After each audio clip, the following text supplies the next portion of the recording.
እጩ አንዱ ናቸው። የእሳቸው ውጤት ምን ይመስላል የሚለውን ያው ምርጫ ቦርድ ስለሚገልጽ እዛ ውስጥ አንገባም። ማን ተመረጠ ማን አልተመረጠም ለማን ምን ተደረገ የሚለው እኛን በፍጹም አይመለከትም። እንዲያለ ነገርም እንዳታነሱ።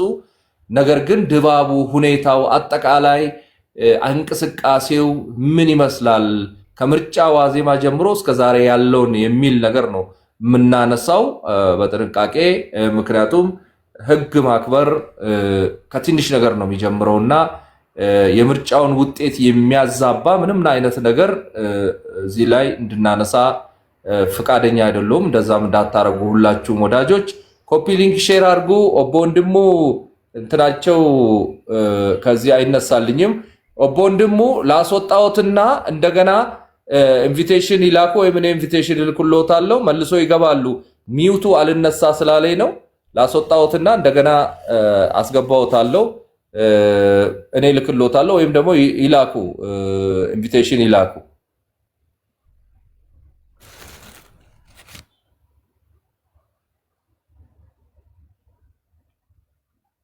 ኦኬ ኦቦ ወንድሙ ይሄው ኢንቪቴሽን ልክ ያለው አሁን ይግቡ። ኦቦ ወንድሙ ክሊክ አድርጎ እኔ የላኩሎትን ቪዲዮ ክሊክ ሲያደርጉ መግባት ይችላሉ። አሁን የላኩሎትን ሀገር ውጭም ስለሆን ታች ወርጄ ሼር እያረኩ ምናምን ላዳምጣችሁ። እሺ አስቀባ ማለት ያው ለምርጫው ምንም አይነት አስተያየት እዛ ጋር በላይቭ ነበር ሳይል የነበረው። ስለዚህ ከናንተ ላዳምጥ። አመሰግናለሁ። ቴንክ ዩ በጣም አመሰግናለሁ። ኦቦ ወንድሙ ዌልካም። ድባቡ ምን ይመስላል? እንዴት ዋሉ? ከተማው አጠቃላይ እንደው እንደ ያው ታዋቂም ሰው ስለሆኑ ከተለያየ ቦታ መረጃም ይደርሶታል እና ምን ይመስላል እንዳጠቃላይ የምርጫው ድባብ? በጣም አመሰግናለሁ ባሬንቱ። ዛሬ ከኢትዮጵያ የእድል የቅድስና ቀናቶች ዛሬ አንዱ ነው። እኔ ተወዳደርኩት በኮልፌ ቀራኒዮ ክፍለ ከተማ ብቻ ሳይሆን በዋናነት ኮልፌ ክፍለ ከተማ ሆኖ በአዲስ ክፍለ ከተማ በልደታና በንፋስ ስልክ ነው። አራቱ ክፍለ ከተማ ውስጥ ነው ድምጽ ምርጫ ጣቢያዎች 155 ምርጫ ጣቢያዎች አሉኝ። በአጋጣሚ እኔ ደግሞ ቅስቀሳ ያደረኩት ከግንቦት 1 እስከ ግንቦት 19 ነው። በበላ አዲስ አበባ ነው ቅስቀሳ ያደረኩት። ለሚኩራ አልቀረኝም፣ ሀያት አልቀረኝም። ሸገር ከተማ ሳልገባ አዲስ አበባን በሙሉ ነው የቀሰቀስኩት። ምክንያቱ ምንድነው? ኮልፌ ቀራኒዮ ውስጥ የሚኖር ሰው የስራ ቦታው መርካቶም ነው በየቦታ ስለሆነ ብዬ ነውና አጋጣሚ አራት ክፍለ ከተማ ነው የመረጠኝ። ከሌሊቱ 10 ሰዓት ነው የተነሳሁትና 10 ሰዓት ስነሳ ባለቤቴ ምን ነው ለምን በዚህን ሰዓት ትነሳለህ ስትለኝ የኢትዮጵያ ሕዝብ እኮ ተኝቶ አድርም ዛሬ የድል ቀን ነው አንቺም ተነሽ ያልኳት። እሳቸውም የኔ ታዛቢ ናቸውና ቤተሰቦቼ በሙሉ ስንነሳ የኢትዮጵያ ቴሌቪዥን እና የኢትዮጵያ ጋዜጠኞች የኢትዮጵያ ሚዲያዎች በሙሉ ስራ ላይ ናቸው። 10 ተኩል ሲሆን ሰው ገብቷል ወደ ምርጫ ጣቢያ። ይሄ ነገር እውነት ነው ብዬ አጃምባ ነው የምኖረው ከረጲ ትምህርት ቤት ወደ ላይ ከፍ ብሎ ገብርኤል ቤተክርስቲያን ጋር ወረድ ብዬ ሳይ ቦታዎቹ ተይዟል።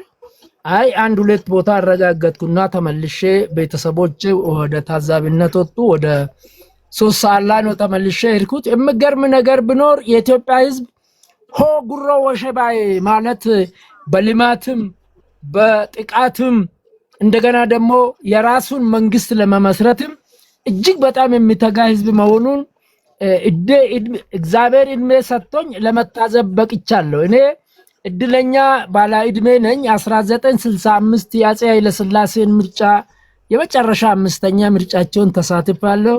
የደርግን አንድ ለናቱ ተሳትፋለሁ። የኢህአዴግን አንደኛና ሁለተኛ አልተሳተፍኩም። ከ3ኛ ጀምሮ እስካሁን ድረስ ተሳትፋለሁ። የህዝብ ተሳትፎ በጣም የሚገርም 87 የኢህአዴግ የመጀመሪያ ምርጫ 29 ሚሊዮን ነው። 92 ከኤርትራ ጋር በነበረን ጦርነት ወደ 21 ሚሊዮን መጣ። 3ኛ 97 ምርጫ እኔም ተሳትፌ ፓርላማ የገባሁበት እጅግ ደማቅ ነበረ። እያለ መጥቶ አምና ከዚህ ቀደም የነበረው ስድስተኛ ምርጫ 38 ሚሊዮን በላይ ህዝብ ዛንድሮ ደግሞ በኢትዮጵያ ታሪክ አይደለም በበርካታዎቹ ዓለም ታሪኮች መራጭ ህዝብ በፈቃደኝነት ድምጽን ይሰጣለው ስርዓተ መንግስትን ይመሰርታለው ስልጣን የሚገኘው ከኮሮጆ ነው ከድምጽ ነው ከምርጫ እንጂ ከመንጫ አይደለም በሚል 84 ሚሊዮን በላይ ህዝብ ተመዝግቧል በምርጫ መወዳደራ ማኒፌስቶ ላይ አብዮት ትክክል እንዳልሆነ አውግዤ ዴሞክራሲ ኢዝ ኢቮሉሽን ኖት ሪቮሉሽን የሚል ማኒፌስቶ ላይ ጠቅሻለሁ ሰባተኛ ተራ ቁጥር የደረሳቸው ዲሞክራሲ ይፋቀቃል 87 የነበረውን የመራጮች የተመዝጋቢዎችን መራጮችን እስካሁን ያለውን ስናይ በእጅጉ እየጨመረ ህዝቡ የስልጣን ምንጩ ምርጫ እንጂ መንጫ እንዳልሆነ አብዮት እንዳልሆነ ይሄም ደግሞ በአንድ ጊዜ እንደማይመጣ ቀስ እየተባለ ሽንቁቁ ወይ ሙኙቀቹ ይባላል በኦሮሞኛ ሙኙቀቹ የአሜሪካ ዴሞክራሲ ምርጫ 200 ዓመት በላይ ሄዶ ዛንድሮም እንከን አለው ግጭት አለው ኢትዮጵያ አሁን እጅግ በጣም በፈጠነ ሁኔታ እየተካሄደ ነው በተዛዋሪ በአብዛኛው ወደ 150 ታዛቢዎች እንዳዘጋጅ ነው 155 ታዛቢዎችን እንዳዘጋጅ ነው ምርጫ ቦርድ ድል ሰጠኝ እኔ ግን ያገኘሁት 30 ሰው ነው 30 ሰው አንድ 20 ሰውን ተዛዋሪ ነው ያረኩት በየቦታ ተንቀሳቅሶ ምርጫ እንዲያካሂዱ ምገርሚ ነገር እስከ አሁን ሰዓት ድረስ ቤተሰቦቼ ናቸው ከሞላ ጎደል ከ10 በላይ የሆኑ ታዛቢ ቤተሰቦቼ ናቸውና አሁን ተመልሶ አሁንም ሰልፉ አልተቋረጠም መሽቶ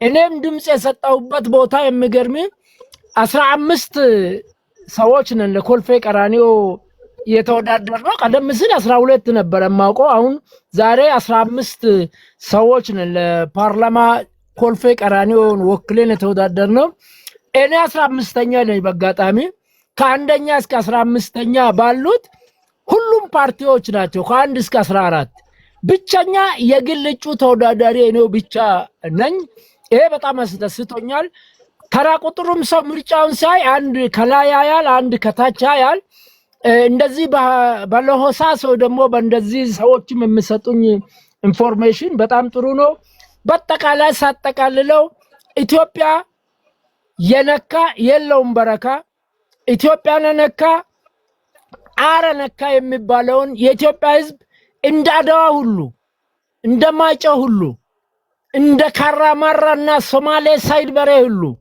እንደ ኢሳያስና ሻቢያ ሁሉ እንደ ትናንትና ህወሓቶች ሁሉ የትግራይ ህዝብ አላልኩ ጥቂት ቡድን ህወሓቶችና ሌሎችም ሰፈርተኞችና ዘረኞች ድል የተቀዳጀንበት የኢትዮጵያ ህዝብ 99 ከመቶ በሚያስብል መልኩ ድምጹን ከመንጫ ሳይሆን ከጠመንጃ ሳይሆን ከጫካ ሳይሆን ከአብዮት ሳይሆን ከህግና ከህዝብ ከምርጫ ብቻ መሆኑ በጣም አቅመ ደካማ ሰዎች እመጫቶች እስካሁኑ ሰዓት ድረስ አሁንም ጭምር እየመጡ በጣም በሚገርም ሁኔታ አሁንም ራቅ ብዬ በቤተክርስቲያኑ አካባቢ ሳይ ሰው ጋቢ ለብሶ ካቦርት ለብሶ ድምጽ ለመስጠት ይሄ የአፍሪካዊ ምርጫ ነው ወይ የኬንያ የቀድሞ ፕሬዝዳንት ኡሁሩም እንደገለጸው የኢትዮጵያ ምርጫ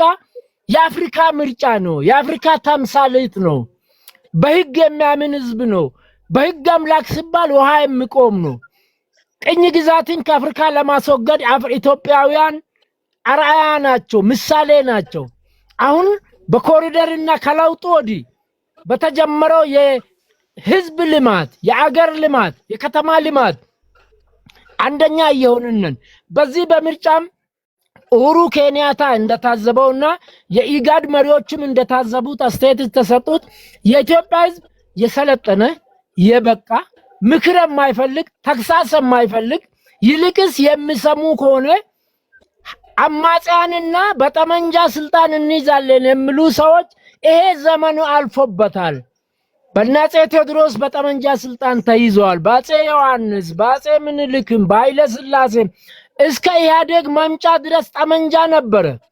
አጋጣሚ ሆኖ ድለኛ ኃይለማርያም በገዛ ፍቃዳቸው በተፈጠረው ህወሓቶች የህወሓት ቡድን የትግራይ ህዝብ አይደለም የህወሓት ቡድን በፈጠረው ጫና ስልጣኔን በገዛ ፍቃድ ለቅቄያለሁ ሲል ስልጣን በገዛ ፍቃድ መልቀቅ በኃይለማርያም አልተጀመረም። በኢትዮጵያ ታሪክ አክሊሉ ሀብተወልድ ለቋል፣ ብዙዎቹ ለቋል፣ ዶክተር ነጋሶ ግዳዳ ለቋል።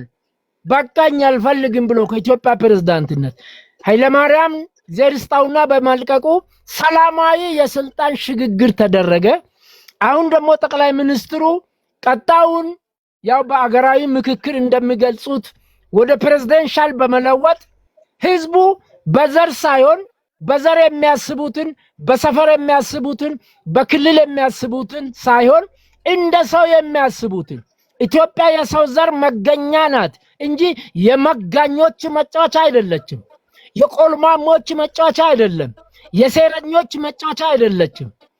የአፍሪካ አንድነትን የመሰረቱ ኢትዮጵያውያን አያቶቻችን አባቶቻችን ስለ አፍሪካ ስለ ደቡብ አፍሪካ ዘረኝነትና አፓርታይድ ያወገዙ በስፖርት ሜዳ በሁሉም ቦታ ሰው እንደ ሰው ማሰብ አለበት እንጂ እንደ ዘር ማሰብ የለበትም። ሰው ፈርሃ እግዚአብሔርን ፈርሃ ህዝብን ፈርሃ ህግን መከተል አለበት እንጂ ጎሳዬ ሰፈሬ የኔ ብሔር የሚባለው ነገር እንደማይሆን የተረዳውበትና ከነዚህ ከኔ ጋር የተወዳደሩ 14 ፓርቲዎች አብዛኞቹ የሚገርም ብሔሬ ፈርስት ነው የዚህ ብሔር ተጠሪ ነኝ ስሙም ብሔሩ ነው ምኑም ባህሩ ነው። እነዚህ በብሔር ብቻ የሚያመልኩ ሰዎች ብሔሬ ይቅደም የሚሉ ሰዎች በተለይ ከደቡብ አካባቢ ሆነ ከኦሮሚያ አዲስ አበባ ውስጥ ለምን እንደሚወዳደሩ አልገባኝም። አዲስ አበባ የኢትዮጵያ ራስ ናት፣ የአፍሪካ ራስ ናት፣ የአፍሪካ ልብ ናት፣ የዓለም ልብ ናት፣ የአፍሪካ የዓለም ሳምባ ናት። እንደ ሰው የሚያስቡ ናቸው አዲስ አበባ ውስጥ የሚኖሩ ዜጎች። ከሰማንያውም ብሔረሰብ አዲስ አበባ ውስጥ የማይኖር የለም። የአዲስ አበባ ህዝብ እንደ ኦሮሞ እንደ አማራ እንደ ትግሬ እንደ ሶማሌ እንደ አፋር እንደ ጋምቤላ አያስብም። እንደ ሰው ነው የሚያስበው። የሰው ዘር የተከበረበት የሰው አስተሳሰብ የተከበረበት አዲስ አበባ ውስጥ የብሔር ተወካዮች ነን ለሚሉ በቁጥር የማውቃቸውን ቁጥር 1 4 5 ሰዎች ለምን እንደሚለፉ ነው የሚገርመኝ። በሌላ በኩል ደግሞ የገረመኝ የቅድም ባሬንቱ አንተ እንዳልከው ብልጽግና በአዲስ አበባ ከተማ ውስጥ ካልተሳሳትኩ 4 ቦታ ለፓርላማ ሰዎቹን አላወዳደረም። እኔ ነገር ድንቅ የታሪክ ጥፋት ነው የምለው። ማወዳደር የሚያወዳድረውን ሰው አጥቶ አይደለም። ከ15 ሚሊዮን በላይ ህዝብ ያለው ነው። ነገር ግን ዲሞክራሲ አሳታፊነት ነው። በአዲስ አበባ ከብልጽግና ውጪ ተቃዋሚዎች በግልም የገመጡ በፓርቲ መመጡ እድል ያገኙ። ምክንያቱም ገዢ ፓርቲ ማብቱም ሀብቱም ባንኩም ታንኩም በእጁ ስለሆነ 16-15 ሚሊዮን ደጋፊዎችም ተጽዕኖ ሊፈጥሩ ስለሚችሉ በውድድር ከሚሸነፍበት ውጪ ከሐሳብ ከሚለዩኝ ሰዎች ጋር ለመስራት 4 ወንበሮቹን ብለቅ ባርንትዬ በመልካም መውሰድ አለብኝ። ምክንያቱም በቂ እድል ተሰጥቷል። በፓርላማ ደረጃ 49 ወንበሮችን ተቃዋሚዎች ተወዳደሩበት። እኔና የግል እጩዎች እኔ በኮልፌ ቀራኒዮ እኔ ብቻ የግል እጩ ሆኜ ሲቀርብ እንደ ኢትዮጵያ ከትግራይን ሳይጨምር 80 የግል እጩዎች ይቀርብናል። እነዚህ 80 የግል እጩዎች የሚገርም ከመላ ኢትዮጵያ ነው። በጣም በርካታ የግል እጩዎች ከሶማሌ ክልል ነው ያገኘው። ከ80ዎቹ ከግማሽ በላይ ማለት ነው። የተቀረነውም ቢሆን በፓርላማ ደረጃ እድል እንድናገኝ 49 ወንበር የፓርላማን መልቀቁ ብልጽግና በዓለምም በአፍሪካም በኢትዮጵያም የታሪክ ጥፋት ነው። ሌላ ቀርቶ የአሜሪካ ሪፐብሊካንና ዲሞክራቶች ወንበር ለዛ አይለቁም። እነሱ እንኳን ተመጣጣኝ ወንበር እንደሚያገኙ እያወቁ ነው። ኢትዮጵያ ግን ዲሞክራሲን ለማለማመድ አብሮ መስራትን ለማለማመድ ከስድብ ይልቅ አብሮ በመሞጋጋስ መስራትን ይሄ እድል ሰጥቼልሃለሁ በሚል የተደረገው ነገር በጣም ገርሞኛል። እምገርም በኮልፌ ቀራኒዮ ክፍለ ከተማ በአራቱም ክፍለ ከተሞች ማለት ኮልፌ፣ ንፋስ ስልክ፣ ልደታና አዲስ ከተማ 100 ሰዎች ናቸው ለአዲስ አበባ ምክር ቤት የቀረቡት። ከ100ዎቹ 16ቱ ናቸው ነው ባለኝ መረጃ የሚያልፈው። መቶዎቹንም ሳነባቸው በጣም የሚገርም በሙሉ አብዛኞቹ የብሔር እንትን ያላቸው ናቸው። የምፈልጋቸው አሉ። ለምሳሌ እንደ ኢዜማ እንደ ሌሎቹ እነዚህ ሰዎችን ቢሆኑ እኔ የማውቃቸው በታጋይነታቸው በህዝብ ተቆርቋሪነታቸው ስለሌሉ በጣም የሚገርም የፍትህ ሚኒስትሯን ክብርት ነው የመረጥኳት። ያን ድምፅ ለሷ ሲሰጥ እኔን ሊበልጡ ይችላሉ ኢዜማዎቹ ብልጽግናዎቹ ይብለጡኝ። የኔ እምነት ወንድሙ ብቻ የግድ ፓርላማ ይግባ ሳይሆን ፓርላማ ገብቶ ጠቀሜታ ያለው ስራ የሚሰራ እንደ ብልጽግናም እንደ የፍትህ ሚኒስትሯም ከሴትነትም አንፃር አስተዋጽኦአቸው ከፍ እንድል በጥቅሉ እኔ ይሄ ምርጫ ኢትዮጵያ በሚያስተማምን ደረጃ በዘር የሚያስቡትን በሰፈር የሚያስቡትን በፓርቲ የሚያስቡትን ሰዎች ያሳፈረ ከፓርቲ በላይ አገር ከብሔር በላይ አገር ከብሔር በላይ ዜጎች ኢትዮጵያዊነት ማለት የሰው ዘር መገኛ የ8 ቢሊዮን ዓለም ህዝብ የጥቁሩ ነጩም የቢጫም መገኛ ብቻ ሳይሆን የዓለም የመንግስትነት ታሪክ የምርጫ ታሪክን የጀመረች አገር ናት። ግሪኮች አቴንስ አይደሉም ምርጫን የጀመሩት ኢትዮጵያውያን ናቸው።